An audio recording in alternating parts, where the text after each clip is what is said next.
আজ একটা বাটা বা ভর্তা করেছি নিরামিষ। দুটো সবজি এতে আমি ব্যবহার করেছি। নিয়েছি আমি বরবটি আর বাঁধাকপির বাইরের পাতা। সবজিগুলো সেদ্ধ করব তার আগে খুব ভালো করে ধুয়ে নিয়েছি। একটা কড়াতে আমি জল গরম করে একটু নুন দিলাম। এতে আমি এবারে দিয়ে দেবো বরবটি, তারপর বাঁধাকপির পাতাগুলো একটু ছোট করে কেটে দিয়েছি। নাড়াচাড়া করে আমি ঢাকা দিয়ে রাখবো। কমপক্ষে ১০ মিনিট রাখবেন। আমি রেখেছিলাম ১০ মিনিট ঢাকা দিয়ে। দেখুন অনেকটাই সেদ্ধ হয়ে গেছে।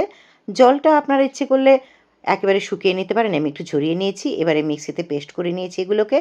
আমি কাঁচা লঙ্কা, আদা দিয়ে আবারও একবার পেস্ট করে নিলাম। কড়াতে দিয়েছি সর্ষের তেল, ফোড়ন দিলাম শুকনো লঙ্কা, দেবো একটুখানি হিং, পুরোটা বাটা আমি দিয়ে দেবো। যারা পছন্দ করেন কালো জিরে বা রসুন দিতে পারেন। আমি আর কিছুই আজকে দিলাম না। এবার একটুখানি হলুদ গুঁড়ো দিলাম, একটু নুন দেবো, নুন আগেই দেওয়া রয়েছে জলে। একটু চিনি দেবো মিষ্টির স্বাদের জন্য, ভালো করে মিশিয়ে একেবারে ভাজা ভাজা করে নিয়েছি। ওপর থেকে আমি একটুখানি ঘি দেবো। আপনারা পছন্দ করলে কিন্তু কাঁচা তেল দিতে পারেন, অর্থাৎ সর্ষের তেল, গরম মশলাও দিতে পারেন। হয়ে গেছে দেখুন নিরামিষ বাটা বা নিরামিষ ভর্তা।